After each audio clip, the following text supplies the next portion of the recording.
আজি আমাৰ পশ্চিমবাৰ বাগবাৰীৰ এই পবিত্ৰ দুৰ্গা মন্দিৰ প্ৰাংগণত এখন সভা হৈ গ'ল।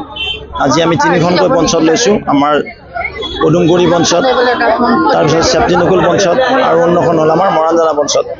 আটাইকেইখন পঞ্চততে যোৱা কেইটাদিন যিদৰে ৰাইজ ওলাইছে, আজিও একেই ট্ৰেইন একেই খোট। আজিও জনতা হিল্লোল ভাঙি ওলাইছে।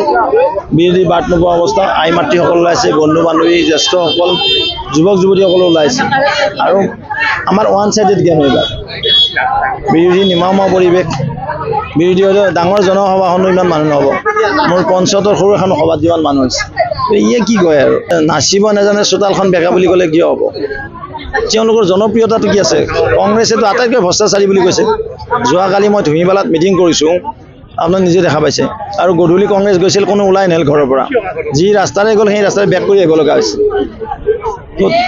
এতিয়া যদি কয় তেওঁলোকৰ দিনত তাৰমানে বিজেপিৰ মানুহখিনিক মিটিঙত আহিব দিয়া নাছিল, তাৰমানে এইটোৱে বুজাব। তেওঁলোকৰ সেই দাবী ধমকনি দিন গ'ল।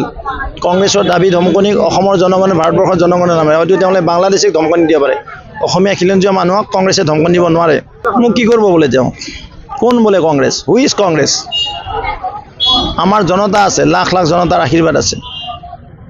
3,45,00,000 জনতাৰ বিজেপিৰ প্ৰতি, NDAৰ প্ৰতি আশীৰ্বাদ আছে। কংগ্ৰেছৰ প্ৰতি আশীৰ্বাদ নাই। কংগ্ৰেছৰ প্ৰতি আশীৰ্বাদ আছে এই চৰণীয়াসকলৰ। কৈ দিব মাটিৰ দালালসকলৰ, ভ্ৰষ্টাচাৰীসকলৰ, সীমাহীন দুৰ্নীতিসকলৰ, যিসকল সেই ৰাকেশ পালৰ নিচিনা ব্যক্তি তেওঁলোকৰ লগত আছে হলি গলি। গম পাই নাপায়? ভাল সংখ্যালঘু সংখ্যাগুৰু কি আছে ভাই? আমি মানুহ, যিটো মোদীজী কৈছে যে সবকা সাথ সবকা বিকাশ, তাতে সংখ্যালঘুকে সাথ সংখ্যাগুৰুকে সাথ পোৱা নাই নহয়। কি কৈছে যে সবকা সাথ সবকা? আজি সমাজৰ সকলো সম্প্ৰদায়, হিন্দু মুছলমান, এইবিলাক অসমীয়া মুছলমান মানুহ। মোক কাটিলেও তেজ ওলাব, তেওঁ কাটিলেও তেজ ওলাব। যিসকল পমুৱা, যিসকলে আমাৰ কৃষ্টি সংস্কৃতি ভাষা, আমাৰ যি খিলঞ্জীয়া মুছলমানৰ ভাত মাৰিব ওলাইছে, তেওঁলোকৰে আমি বিৰোধী।